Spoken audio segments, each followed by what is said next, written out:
Hola, somos Tangente. Mi nombre es Miguel Reyes y ya estamos de vuelta con un episodio más para analizar la coyuntura de la semana.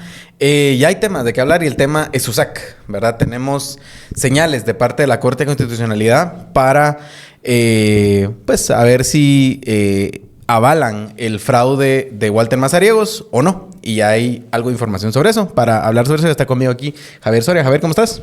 Muy bien, mejor que los fans del Arsenal, por ¿Sí? ejemplo. Aquí tengo uno enfrente del Y Ale Morales, ¿cómo estás, Ale? No, bien, aquí orgullosos. Pues con la chumpa puesta porque no hay que... No hay que claudicar, Está hay que bien, seguir, bien, hay que seguir. muy bien. No, muchas gracias por sumarse al análisis. Y hablemos. Hay señales de la CC, varias cosas de qué hablar, pero todo esto gira alrededor del usurpador Mazariegos, que está usurpando la rectoría. Tiene una serie de amparos en diferentes instancias del sistema en contra de esa fraudulenta elección. Y hay algunas señales que nos empiezan a decir que al parecer la máxima corte, la CC, lo va a amparar, pero hablemos de eso. Javier, ¿qué sabemos? Bueno, lo primero es, obviamente, esto no es un análisis jurídico. Y la verdad es que sí lo preferimos en estos casos. Creo que está saturado de análisis jurídicos, otras ofertas para el análisis. Nosotros nos vamos a centrar en lo político, realmente. Y es bien triste, ¿verdad? Porque estaba dándome un repaso por otros lares menos incivilizados del mundo. Y, por ejemplo, Estados Unidos, que es bien salvaje y está bien polarizado, todavía cuando mirad los casos más importantes en la CC, son casos verdaderamente de interpretar la Constitución de una forma ideológica conforme a cada uno de los cuños ideológicos que tienen precisamente los magistrados. Aquí no. Aquí la CC es un ente, como hemos hablado, casi que exclusivamente político. La parte jurídica, la parte ideológica de los magistrados no existe. No existe por donde la quieran ver. O sea, es mentira cosas como la gente que decía que la visión conservadora, digamos, de Roberto Molina Barreto es lo que algunos sectores querían todavía en la Corte. Mentira. No es eso lo que está pasando. Esta magistrada por la USAC, puesta por este CSU, cooptado por Walter Mazariegos, teníamos de alguna forma la duda porque era una jugadora nueva en estas lides. Nunca había corrido ni para magistrado. Todos los que han corrido para magistrados han jugado al juego. Aquí no odiamos a los jugadores, odiamos el juego. Pero de alguna forma, sabiendo que venía electa por Mazariegos, obviamente invitaba a la máxima sospecha. Pero todavía siendo una persona joven y que no había tenido ese rodamiento en los procesos de magistrados, uno todavía tenía la duda de cómo se iba a comportar. Yo creo que eso puede ser cierto en el futuro, pero de momento vemos claro que ella siente que o le debe o de alguna forma su destino y su asiento en la corte está atado al de Walter Mazariegos. Así que entre esos dos y Dina Ochoa y Ana Hablemos está un 3-2 en este momento muy claro en la Corte de Constitucionalidad, una decisión política porque interpretan que Walter Mazariegos es parte de este tinglado que les permite de alguna forma un control a través de la CC máximo como contrapeso no republicano. No republicano ese contrapeso. No. Para los que se pierden por ahí. Ante lo que es un MP del cual, si bien, como hemos dicho, fue puesto por un consenso del establishment guatemalteco, de alguna forma todavía recelan y no saben para dónde va a tomar el fiscal general. Hemos visto cómo los fiscales generales dan bandazos dependiendo de por dónde huelen que está. Y además, obviamente, sospechan de un Bernardo Arévalo, que ya está, digamos, en lo último del poder efectivo, pero todavía está sentado en el Ejecutivo. Entonces, de esa forma, así hay que entenderlo. La información que ha permeado es que hay un 3-2 para bajarse, no uno, que era alguna de las dudas que había, si era uno, pero parece que son los dos amparos que están a nivel de la CC, que es los que habían interpuesto precisamente electores que ganaron su asiento para elegir rector, pero no fueron permitidos de votar y de tomar posesión de sus cargos y de ejercer su voto para esa elección de CSU. Entonces, ahí es como, ya hemos platicado cómo es que Walter Mazariegos cooptó esto. Yo tengo un perrito que se llama Harry. Es un Golden Retriever que ya tiene más de 11 años de estar con nosotros. Y sí notamos que últimamente pues ya le cuesta un poco caminar, tenía un poco de dolores. Y la veterinaria nos recomendó Artrim. Artrim de Brouwer es un suplemento para las articulaciones que tiene un sabor delicioso, dicen. Eso me ha contado Harry. Y una alta concentración de glucosamina y chondroitin que ayuda a mejorar significativamente la movilidad, a proteger las articulaciones y a aliviar el dolor. Y es cierto, lo he comprobado, le damos su Artrim y no se queja del dolor. Así que devuélvanle a su mejor amigo como yo las ganas de moverse con Artrim de Brouwer y recuerden siempre consultar con su veterinario antes de darle cualquier medicamento. Entonces, ¿qué llega? Al final de cuentas es amparos que estaban, creo que uno a nivel provisional y el otro en definitiva, en juzgados 11 y 15. Y se los van a bajar. No pueden, digamos. Ese es todavía el asunto donde aquí no estamos viviendo en las distopías de George Orwell. Todavía no pueden entrar a tocar el fondo de la materia porque sería demasiado descarado, sino se van por forma. ¿Qué quiere decir con eso? Entonces, hay uno, por ejemplo, que dice, mire, lo van a tirar tipo, usted lo que debe haber hecho es irse por un proceso contencioso administrativo. Esto no tiene definitividad, entonces no entramos a conocer. Y el otro es los que interpusieron el amparo, que ese es lo más ridículo todavía, no tienen la calidad, ¿cómo es que se llama? La legitimación activa. La legitimación activa. Gracias. No somos abogados, pero hacemos. Pero se nos pegan palabritas, se nos pegan términos de abogados. Básicamente lo que están diciendo es que no tienen las calidades porque no son interesados en el proceso para interponer ese amparo, lo cual es absolutamente ridículo. Eso es lo que ha permeado de momento. Y solo para cerrar, todavía hay más recursos. O sea, son ¿cuántos es el número? 20. Son como 18 recursos todavía en instancias inferiores que la CC en este momento no puede tocar porque tienen todavía que estar en el vaivén de otorgarse, no otorgarse y apelarse. Básicamente. Así yo sí, le sumo a lo que vos decís. Sí hay una resolución, pero sobre otro tema. Porque había conectado, ¿verdad? Había un amparo interpuesto en contra de la elección que se hizo dentro del Consejo Superior Universitario de Julia Rivera, precisamente, para que ella llegara a ser magistrada de la CC por parte del Consejo Superior Universitario. Y sobre esto sí hay una resolución. Y lo interesante es que la magistrada Rivera se autoamparó, ¿verdad? Que eso es otra cosa divertida de todo este proceso, ¿verdad? Esto que ya había pasado, ¿se recuerdan ustedes que en tiempos de la corte de Gloria Porras y demás siempre había todo esto de se autoampararon? Pues aquí nuevamente, ¿verdad? La magistrada se autoampara emitiendo opinión sobre el caso que la llevó a ella a ser magistrada, ¿verdad? Ese es por un lado. Ya eso obviamente acompañada de sus dos padrinos en este caso, porque por la ascendencia que tendrán ya sobre ella en este momento, Roberto Molina Barreto y Dina Ochoa, ¿verdad? Nada sorprende, pero digamos para sumar a lo que decías vos, Javier. Y lo otro, bueno, es que no hay que perdernos, ¿verdad? Julia Rivera fue puesta ahí para este momento. O sea, este es su momento en el que tenía que brillar para la persona que lo puso ahí, que es cuando le tocaba defender a su padrino Walter Mazariegos, y lo está haciendo tal y como, al parecer, digamos, porque no tenemos todavía las resoluciones, pero por la prensa ya nos hemos enterado que lo está haciendo tal y como se le había mandado. Ahora, lo interesante es que esto, me parece a mí, la pone a ella en deuda un poco con los otros dos, ¿verdad? Que ya ella había empezado a dar señales de que iba a votar con Molina Barreto y con Dina Ochoa, y esto le da nuevamente, bueno, si ¿verdad? Nos juntamos en el caso de Walter, ¿verdad?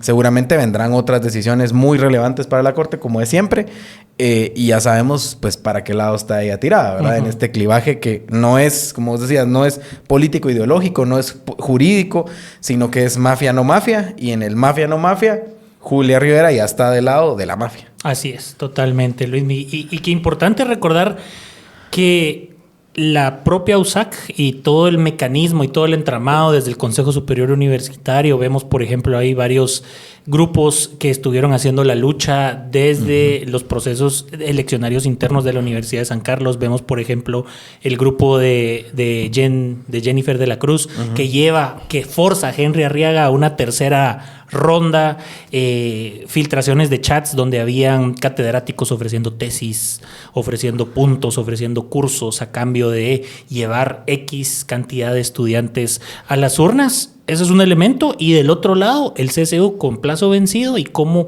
también toda esa estructura de Walter Mazariegos, porque no solo es Walter Mazariegos solo. De hecho, hoy entrevistaban a un personaje de la Facultad de Ingeniería, me falla el nombre, del grupo de USAC Diré, y precisamente él relataba ahí en Con Criterio cómo estos grupos y cómo Walter Mazariegos no está solo, sino que detrás de él hay todo un entramado de personas que se han plegado prácticamente a él de manera servil, y básicamente lo que han hecho es ir cambiando reglamentos para que personas con plazo vencido se puedan mantener, que pueda permanecer en el cargo X o Y persona en el Consejo Superior Universitario, y eso ¿qué es lo que ha permitido? Pues obviamente que se perpetúen con el objetivo de, por un lado, como bien mencionaba Javier, esto ya no es jurídico, esto ya no es técnico, esto es netamente político, y que obviamente con un objetivo político, utilizando argucias legales, lo que han hecho es, por la vía administrativa, cerrar prácticamente la puerta a cualquier tipo de relevo institucional como lo establecía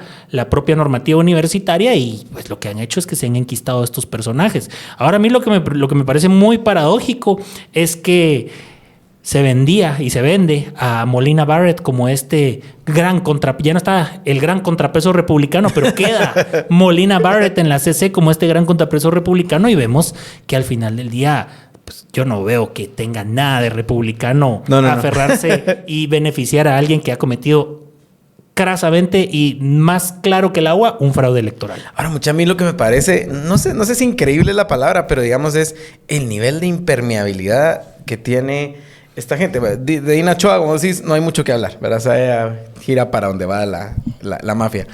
Pero de Molina Barreto, que digamos que se vende como el gran jurista, que lo venden así, además, sí, como que es necesario que esté ahí para que le haga un contrapeso a los magistrados del gobierno. Para que Bernardo no se vuelva a Gustavo Petro. Cuando hay un consenso, incluso dentro de la élite económica y dentro de estos sectores que lo apoyan, de que Walter Mazariegos se robó la elección, y aún así se mantiene firme, digamos, en apoyar a Walter Mazariegos y la mafia que lo apoya. Como vos decís, es una estructura que han armado dentro de la Universidad de San Carlos para robársela y mantenerla robada.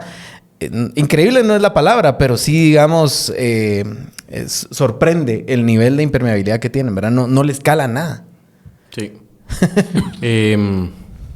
Mira, ¿qué te puedo decir? Lo único que podemos es especular un poco. A ver, y esto es 100% especulativo, en mi opinión, de haberlos observado, digamos, como de observar el comportamiento de esta clase político-jurídica cleptócrata, la mayoría.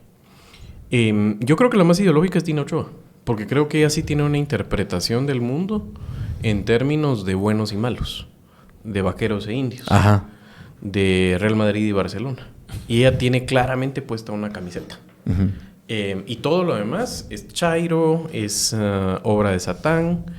Y a pesar de que es una persona que ha ejercido, digamos, el subir hasta donde obviamente jugando el juego político, creo que es la más sincera en ese término. Y ella, todo lo que huela a reformismo, a chairo, le parece desde satánico hasta comunista para atrás.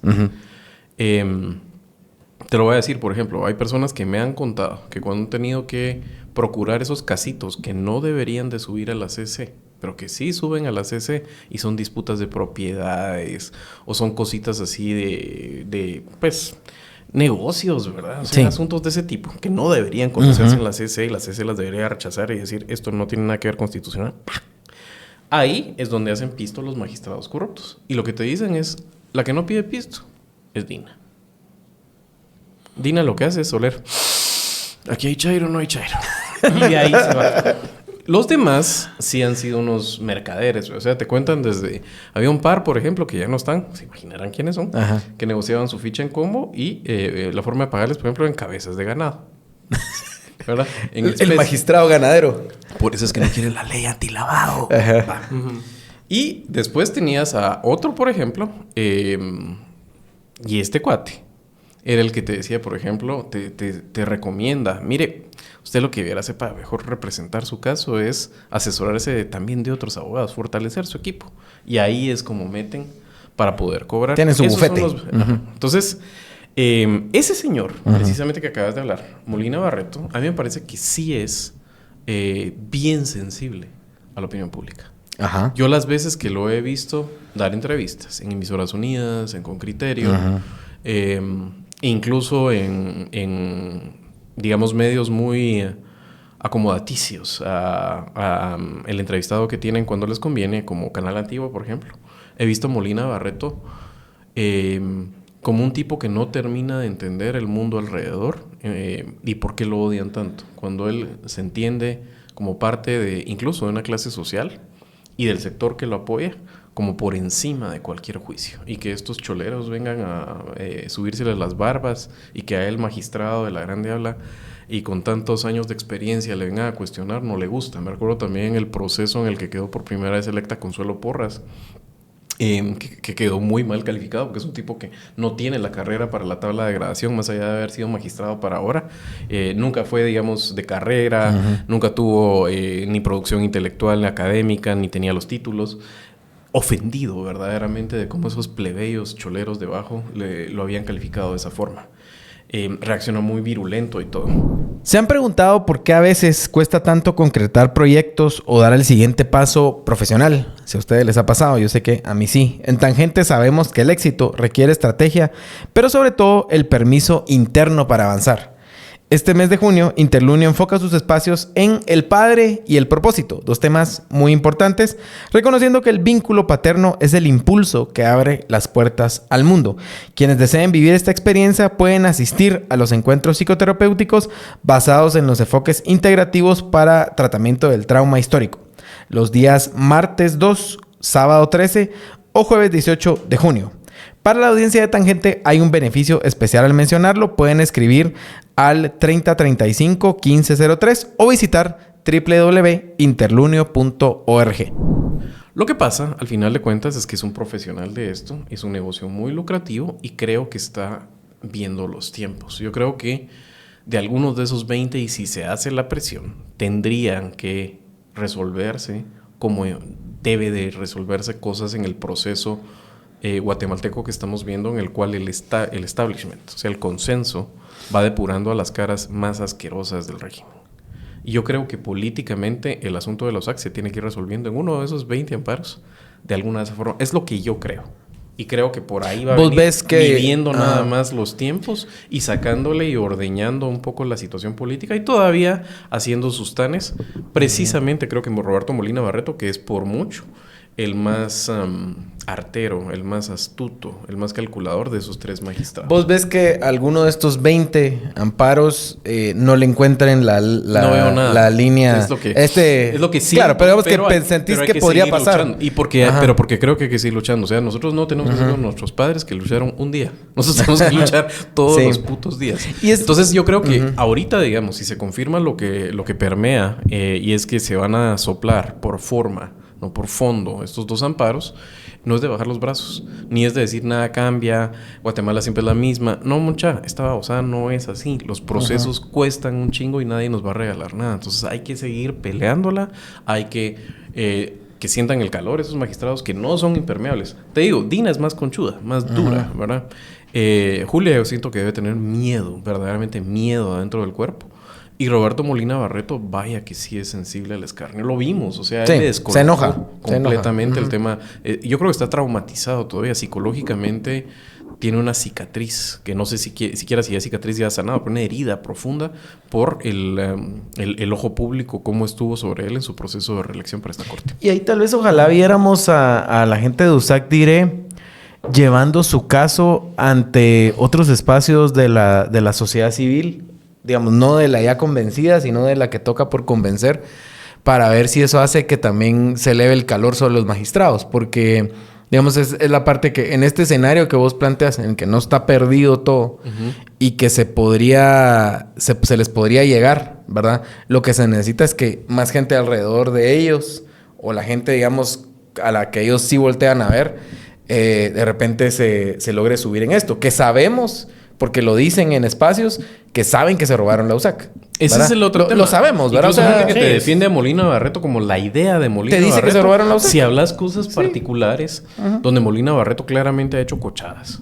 te lo admiten. Y después es que bueno, es que no sé qué Roberto habrá visto que la Grande Habla, pero cosas como lo de la USAC precisamente. Sí. Recordemos el año pasado. ¿Te acordás el año pasado cuando Molina Barreto es de los magistrados que votan en contra que votan a favor de mantener la secretividad del pacto colectivo, el proyecto de pacto colectivo del Ministerio de Educación. Igual, o sea, mirabas a la gente del sector privado tradicional, hablabas con ellos, porque, o sea, obviamente tenemos amigos de ahí también. O sea, Guatemala está conectada, hay gente con la que uno habla en todos los sectores, incluso yo te diría gente buena en todos los sectores. Sí.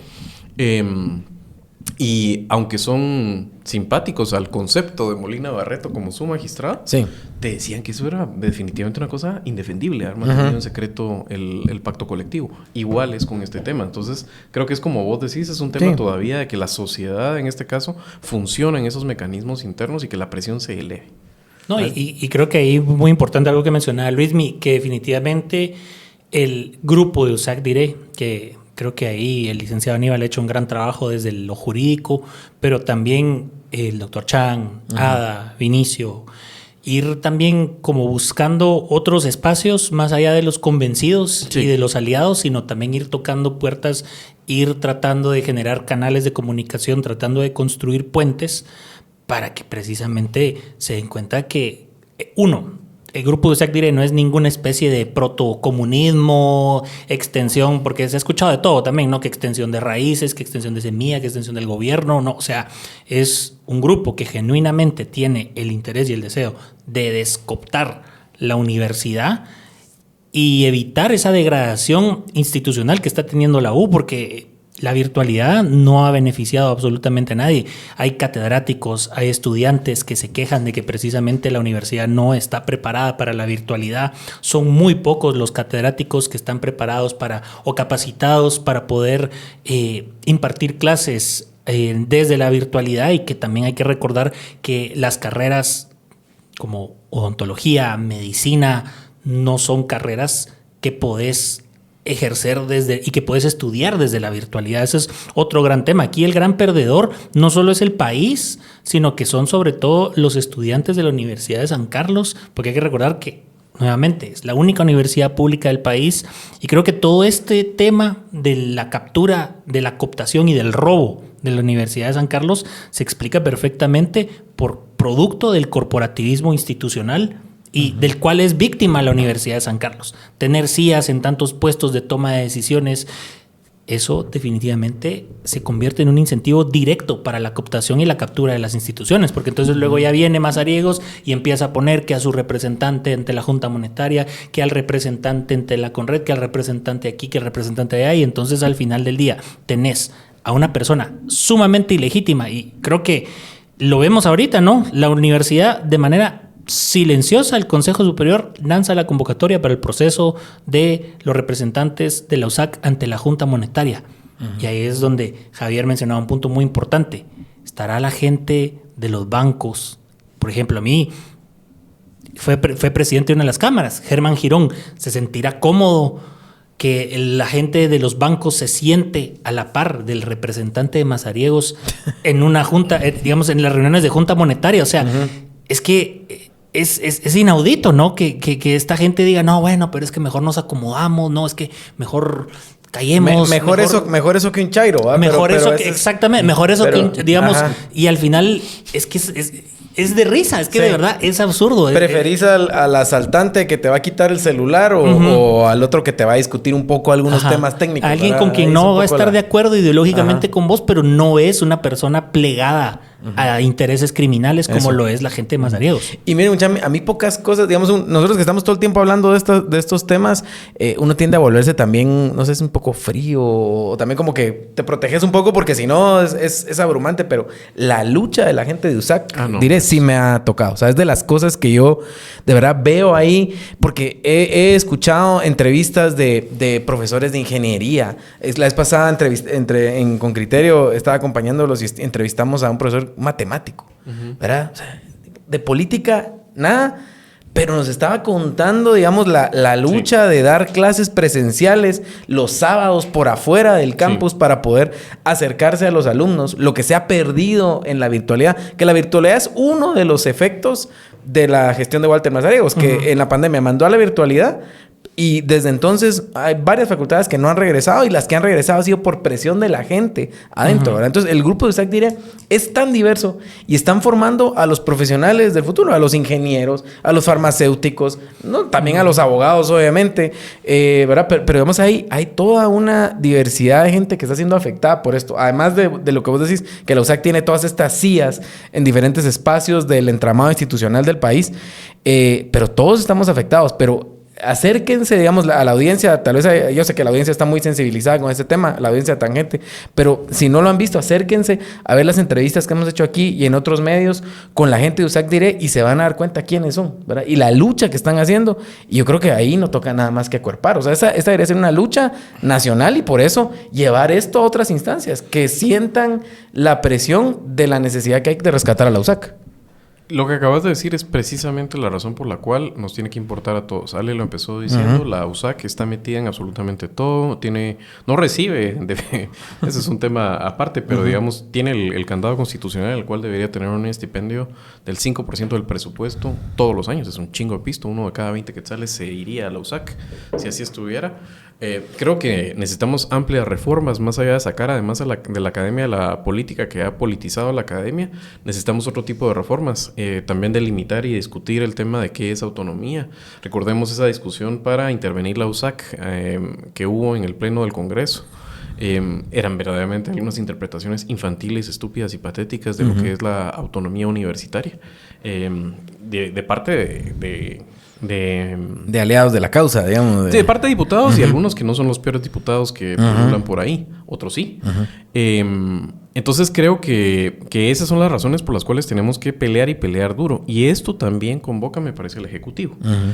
Creo que la última, digamos, flashpoint que hubo, el último momento así de ebullición en el cual estaba el tema fue el día que se consumó el fraude en la antigua Guatemala. Y el papel del presidente fue un papel muy incómodo en ese momento. Y en ese momento también había voces que permean y decían el presidente está protegiendo en este momento que no se vayan a bajar el proceso de fiscal general y no quiere en este momento de hacer demasiadas olas con esto. Y por eso es que, si lo vieron, tuvo una participación ante los medios y con ese tema muy incómoda, con unas declaraciones muy escuetas, muy ambiguas. Pero yo creo que ahorita, y viendo el comportamiento especialmente además de Julia Rivera, hay que sacudirse esas cadenas. O sea, yo sí quisiera ver a un Bernardo Arévalo desmelenado, ¿verdad? O sea, que se descoque un poco. Sí. Porque ya no estamos para esos cálculos. Y ya no está en Gerona, ya no está la sí, entonces... la amenaza, ¿verdad? Sí, lo tildan de ajedrecista. Creo que es en este momento hora de voltear el tablero. Si no quieres de gesto, por lo menos, pues que quite las piezas así educadamente, lo ponga, ¿verdad? Así más en sus formas, pero de todas maneras sí es momento de que se arremangue, se descoque, se desmelene, porque verdaderamente ha llegado este momento, hay que echar un resto, y esto también es parte por la que la gente votó a Bernardo Arévalo. Entonces, todos tenemos que hacer nuestra parte. Creo que Ale lo decía, qué tan cómodos se sienten teniendo a la par a estos mafiosos. Y la otra cosa, nosotros, si queremos tener estas conversaciones de profundidad de que hay que cambiar, que hay que reformar y seguir peleando, hay que involucrarse más en conocer el país. Y en esto les quiero prometer, vamos a retomar el histórico de Tangente. Y creo que uno de esos, además del proceso que veníamos haciendo de historia de Guatemala en cámara lenta, tenemos que hacerle un zoom a la historia de la Universidad de San Carlos. Porque este rostro que muestra Walter Mazariegos no es de la noche a la mañana, no pasó de repente que esta joya y de la cual se cuentan unas barbaridades de Walter Mazariegos, realmente su historia de origen, todavía no tiene un origen, no es casualidad. O sea, y esto ha venido en una degeneración y en un derrape que hay que entender en qué momento es que la USAC terminó siendo lo que es. Sus diferentes procesos históricos, desde la Universidad de San Carlos de Borromeo y la institución colonial que era, y la tricentenaria, y que lleva por 3.5 casi, que la grande habla. Tenemos que irnos a entender cómo llegó a ser prácticamente esta Guatemala cooptada. Yo siempre he dicho que es un microcosmos de Guatemala, es un universo en pequeño la Universidad de San Carlos. Esa es una sobresimplificación. Vale la pena hacerle a eso un zoom para que lo entendamos mejor. Así que espero poder que armemos ese programa pronto. Qué bueno. Y que lo tengamos aquí en Tangente. Echa la promesa. Y sí, se vienen nuevos capítulos de los históricos de Tangente y ahí hay noticias de eso. Eso es bien interesante. También la parte del periodo revolucionario. Claro. Todo, digamos que muchos de los estudiantes, de los grupos estudiantiles que... Ojo, ahí Mazariegos también está jugando ahí sí que the long game. No hacer nada, trincherarse, cerrar la U. Y algo lamentable que se ha visto es ver cómo de lo interno de los grupos universitarios y de los estudiantes en resistencia, por diferencias programáticas, ideológicas, terminan habiendo pugnas entre distintos grupos. Y eso, el gran ganador de esas pugnas es Walter Mazariegos. Y no sé, Luismi, ahí, Javier, también, si vieron que hoy en la mañana reapareció doña Consuelo Porras. Sí, la vi. En el Ministerio sí, de Finanzas. la agarraron ahí. Audiencia querida. Su trámite. Fue a hacer su trámite de jubilación ahí al Ministerio de Finanzas para que le salga pronto. Ajá. Entonces ahí un saludo a Diego España que le entrevistó. Él ha sido de los acérrimos entrevistadores ahí entre todos sus gorilas de doña Consuelo. Y le preguntó que qué pensaba hacer, que le dijo que básicamente era su gran plan era mantenerse en el ejercicio de la abogacía y como profesional liberal y no irse del país si llegase a haber alguna acción penal o legal en su contra. Entonces, vamos a ver.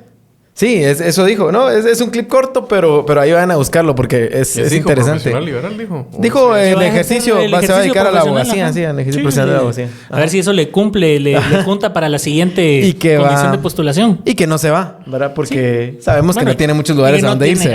Digamos, ahí no tiene muchas opciones. Empieza a ver el tablero, Caracas, Managua, dice uno. Bueno, ya ni siquiera. Caracas bueno, ya no cambió la cosa por allá, ya solo van quedando así lugares tipo Belice. Bueno, que allá está Molina Barret, ¿verdad? Sí. En Caracas. Bueno, sí, allá está John Barreto. Molina Barret. John Barreto está por allá, sí. Pero...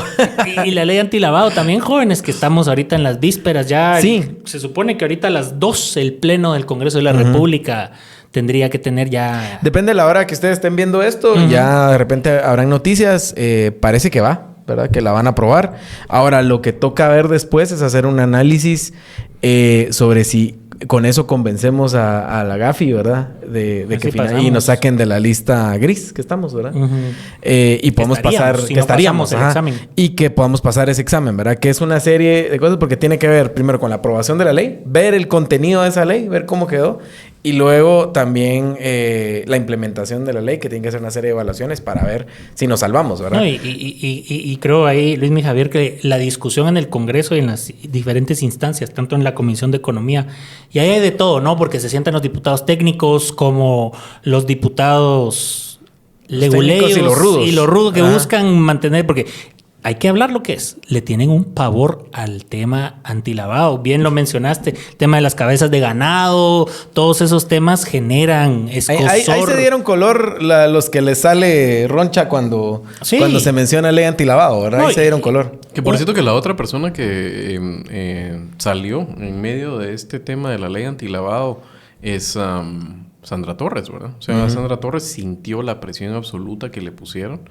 Presión obviamente que viene de parte de comunidad internacional, especialmente de Estados Unidos. O sea, no hay mucho donde esconderse con este tema. Por eso es que yo creo que no tenemos que ejercer la ciudadanía verdaderamente informada y saber, no ser leños de fuego ajeno. Hay cosas que caminan solas. Por ejemplo, este tema de la ley antilavado, claro que era importante. Pero ese tema somos tan cabeza de ratón a nivel de Guatemala que aquí no hay Inés Castillo, Sandra Torres, por atrás un Arnoldo Vargas, un Luis Aguirre, ¿qué te gusta? Felipe Alejos. Nada de los eso. López. Al final de cuentas tienen fuerza suficiente para parar este tipo de asuntos. Tiene que ver con demasiadas cosas. El país ahí se entra en una crisis que camina solo. Hay que seguirle la pista, hay que presionar, hay que estar del lado correcto con esos temas. Tiene que pasar, esta ley tiene que quedar con los suficientes dientes, el contenido adecuado, tiene que implementarse en el tiempo, todo lo que dijiste, Luismi. Pero son las cosas políticas todavía donde depende verdaderamente de nosotros los guatemaltecos que tenemos que hacer más fuerza, porque ahí sí estamos solos. o a veces incluso la comunidad internacional, no toda, pero digamos el gigantón que tenemos allá arriba, está del lado equivocado de la historia muchas veces. Como fue en el caso, por ejemplo, de la elección de Molina Barreto. Exacto. Y en este caso simplemente se lava las manos. Y para apoyar tu escenario, digamos, de que la presión ciudadana puede voltear esos votos particularmente de Molina Barreto, creo que ahí él es el más sensible, ¿verdad? Y tal vez ahí Dina Ochoa se le iría detrás si él se voltea completamente. Sí. O sea, podría pasar, ¿verdad? Sí, eso. Y ahí ya, digamos, ya. Julia, sí, Julia, digamos, si se ve ella sola, tal vez no le va a gustar, ¿verdad? Pero sí, el que tiene que dar el piojo. Él es el que tiene que voltearse. Pero, perdón, Ale, solo sumando a esto, que digamos, sí tenemos ya un ejemplo, ¿verdad? De el primer robo de mazariegos de la rectoría de la vez anterior, en donde no el nivel de bulla sí hubo, pero no al nivel que hay ahora y que debería haber más, ¿verdad? Y eso tal vez también ayudó a que el fraude siguiera adelante y que Mazariegos pudiera hacer esa rectoría, ¿verdad? Es que exactamente, creo que Javier tenía ese punto, ¿no? Que en ese momento las condiciones políticas eran distintas. Teníamos un presidente sumamente autócrata, era un autócrata. Yamatei era cualquier cosa. Al final, aliado de Mazariegos. Había escenarios de verguear manifestantes, por Exactamente. Ejemplo. Los precedentes de infiltrados en las manifestaciones sociales. Miguel Martínez graduándose de forma express de la USAC. Expedita de la Universidad de San Carlos. Cuando al estudiante promedio ese es un proceso arduo, complejo, que lleva mucho tiempo. De hecho, en algunos casos hasta implica tener que estar pagando para que no los tengan ahí en stand-by. Y Miguel Martínez se graduó con honores y expeditamente, sin ningún problema. El ingeniero Martínez. El ingeniero Martínez ahí, y empresario también. Empresario, ¿no? Ingeniero. Ajá. Entonces, el tema es precisamente ese, ¿no? El tema de las condiciones y que se esperaría un ejecutivo más vocal. Que, ojo, no le estamos pidiendo aquí al presidente que rompa, que tome la USAC. Estricto respeto a las formas democráticas. No. Pero creo que el megáfono presidencial y la tarima presidencial puede ser un espacio muy importante para precisamente poner el dedo en la llaga y señalar precisamente este robo descarado del cual están siendo cómplices Dina Ochoa, Julia Rivera y Molina Barrett. Y sumemos las variables. Digamos, un ejecutivo que no es aliado de Mazariegos, ¿verdad? Y que no está casado con esa causa. Un MP que ya ha sido liberado y que está también en proceso de cambio, ¿verdad? Ya con nuevos aires. Ya se fue el TikToker. Una CC que hoy tiene pues ya otra conformación también, que creo que es interesante. Y bueno, y la presión, ¿verdad? Hay más conocimiento del tema. Creo que ya el tema del robo en la USAC ya es mainstream, ¿verdad? Ya no es solo de los sancarlistas o de USAC Direct, sino que se ha salido de esas esferas. Entonces parece que es favorable, pero necesita que todas esas variables se unan y que haya la presión suficiente para que se voltee una persona. Así es. Que eso es un poco el... Y que estamos en un contexto preelectoral, porque hay que recordar que en aquella sesión lamentable donde hubo uno de tantos rifirrafes entre Semilla y Raíces, diputados, yo me acuerdo muy bien a locuciones de Carlos Calderón, el que tiene ahí su estructura paralela en los consulados allá en Los Ángeles, el propio Yomelfi Portillo que mencionan, no, es que ese es un tema de la universidad, dejen a la universidad resolver sus problemas internos. La propia Lucrecia de Palomo también en esa misma línea. Y ciudadanía, audiencia, estos son los mismos diputados que ahorita en menos de un año les van a estar pidiendo el voto. Estudiantes sancarlistas, recuérdese usted quién fue el que le dio en el Pleno del Congreso de la República la espalda a la recuperación de su universidad. Creo que es un momento importantísimo también y creo que el contexto preelectoral y posteriormente el contexto electoral también pueden de alguna manera ayudar a, por lo menos que, aunque estemos con dados cargados, pero mover un poco más el tablero, ¿no? Para ver de qué forma uno de tal vez esos 20 peguen, los que están ahorita en instancias menores, y definitivamente seguir poniendo presión y seguir evidenciando precisamente que estas acciones como las de Molina Barrett, de plegarse al robo de la Universidad de San Carlos, es cualquier cosa menos un contrapeso republicano. Sí, no, y los presidenciables también, ¿verdad? Que andan ahí ya ofreciendo cosas, ¿verdad? Ahí andaba el señor Pineda hace una semana, pues diciendo que iba a pedir a los diputados que se vayan el sueldo y no sé qué. Queremos ver que hable de la USAC, ¿verdad? Si tiene una audiencia grande, tiene una tribuna grande, tiene un megáfono, úselo para esta causa. Ahí van a ver que eso les trae... Sí. Les trae réditos políticos, ¿verdad? No les queremos tirar el chivo, pero bueno, ya lo tienen ahí. Usen esto, ¿verdad? Que creo que es un tema relevante para todos, ¿verdad? Sí. Hay que sacar el tema de la mesa de discusión de la USAC porque esto es de país. O a la audiencia, ¿no? Que están, por ejemplo, ahorita hay un partido con un animalito amarillo que andaban haciendo un intercambio. La manada. La manada, que estaban haciendo un intercambio de estampitas ahí. Y audiencia, si hay gente que está llenando solo, vayan a esas cosas, cambien sus estampitas y aborden a los precandidatos. Ahí está la famosa abogada castellana. Bueno, mire, ¿y qué piensa del tema de la USAC? ¿Qué piensa de la USAC? Sí. Hay que ponerlos también en la palestra porque eso seguramente no saldrá en TikTok, pero el momento que empecemos a tener esas discusiones, también de repente puede que muy a lo interno eso pueda generar alguna chispa de algo y que se empiece a posicionar ese tema y se recupere y se vuelva un tema de agenda pública, porque lo es. Sí. Javier, para cerramos con algo. No, me falta muy poco. Solo creo que es correcto lo que mencionan ustedes acerca de... Ya estamos en un clima preelectoral, claramente. Y es en el momento donde el político es más sensible a esto. Todavía creo que hay mucho político iluso, idiota, que le dicen lo que quiere escuchar y dice los chairos se robaron las elecciones en el 2023 y piensan que es un glitch la elección de pues un presidente más afín a la causa reformista, un presidente que no es un ladrón, pero no lo es.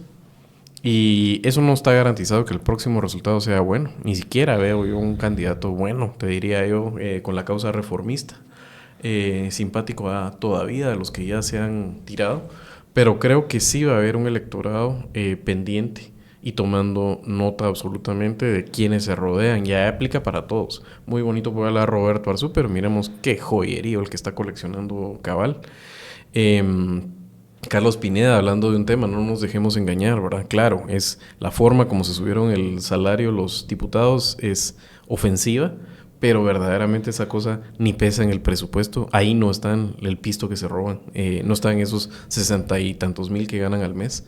Son otras cosas lo que importa, y ahí, como bien decía Ale, entonces, o lo dijiste vos, qué buena onda, ¿verdad? Que dice Carlos Pineda que va a proponer que se bajen el sueldo. Eso no es lo importante. ¿Qué piensa de Mazareos? Eso sí es importante.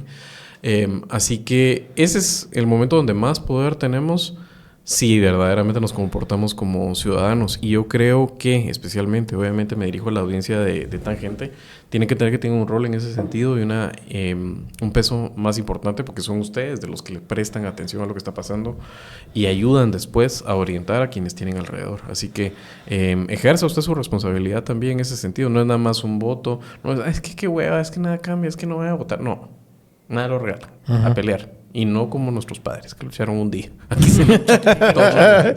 Sí, no. Y eso, que yo creo que un montón de gente también se dio cuenta que el voto sí cuenta, ¿verdad? Sí. Porque hay toda esta gente que, digamos, de una forma u otra, el 60% de la población decidió su voto en la última semana.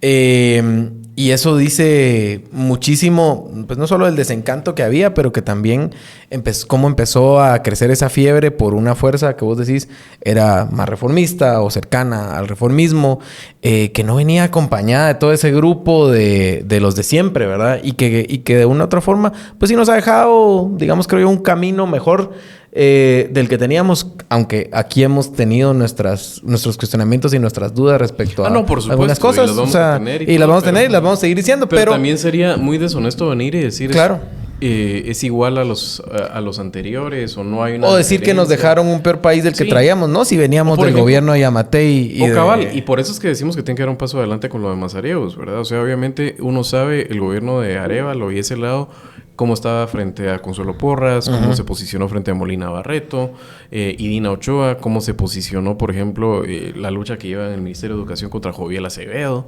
Esas son donde verdaderamente importan las cosas, y en esa evolución hay que ponernos... Y no es que, y nada más decir que son el podcast oficial, no es eso, es que somos realistas, ¿verdad? Y sabemos analizar y evaluar quiénes son las personas que están ahí paradas, y por eso les exigimos más y les pedimos más, y hemos sido duros también con la crítica, pero precisamente es por eso, porque si sabemos que cierta persona se comporta de esta forma, esperamos más de esa persona, ¿verdad?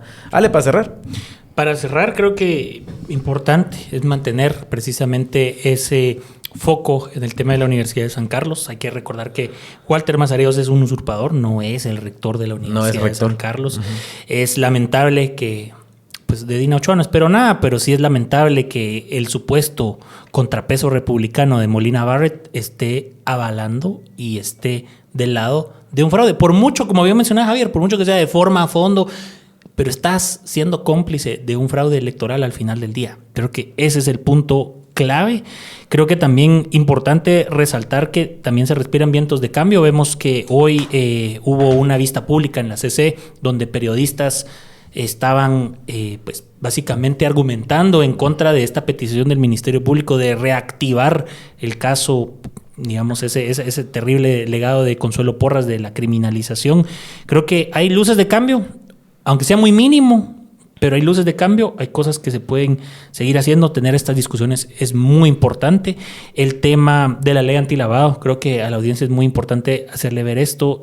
Guatemala y el listado de Gafi, creo que tal vez podemos dejarlo ahí para linkear ahí, sí. Quien sea curioso o curiosa que quiera ver las recomendaciones Gafi. Eso básicamente es un documento que te dice ABC, es como un checklist, como una prueba, y la discusión alrededor del tema ha ido técnico en técnico y político, y en el sentido de que quieren que pasemos, pero no pasemos con 90, pasemos con 65 o con 64 punto algo para que la Ligda nos termine de jalar para llegar a 65. Entonces eso es muy importante, audiencia, estén pendientes de lo que se vaya a discutir hoy dentro del Congreso de la República. Y ojo, Javier lo mencionó también, el tema de cómo esto los afecta directamente a varios. Por ejemplo, algo tan sencillo, audiencia, el tema de los familiares. Obviamente hay una señora por ahí que dentro de su círculo cercano, el estándar internacional establece que hasta 4º grado, familia en 4º grado, obviamente, si nos ponemos a ver la familia de la señora, creo que en el 2º, 3er grado aparece ahí un recluso de Renovación 1. Entonces, por eso es que el tema es sensible para muchos de ellos, y esto sí les afecta directamente, y el tema antilavado es un tema donde Guatemala tiene que cumplir con estándares internacionales, y que si entramos a la lista gris, los más afectados no solo vamos a ser todos los guatemaltecos, sino que sobre todo y de manera muchísimo más sentida, las personas que reciben remesas de guatemaltecos que envían con mucho esfuerzo su dinero desde Estados Unidos para sus familiares. Muchas gracias, mucha, por este análisis. Yo creo que fue análisis y catarsis también, que eso siempre nos gusta aquí en Tangente. Mazareo no es rector. Eso es usurpador, dicen afuera de la USAC. Y bueno, y lo otro también, que se apruebe la ley antilavado, ¿verdad? Que no sé a qué horas van a ustedes ver esto, pero cuando lo vean, pues ahí a ver qué estará pasando. Denle like, suscríbanse, y ya saben que volvemos con más Tangente toda la semana. Adiós, nos vemos.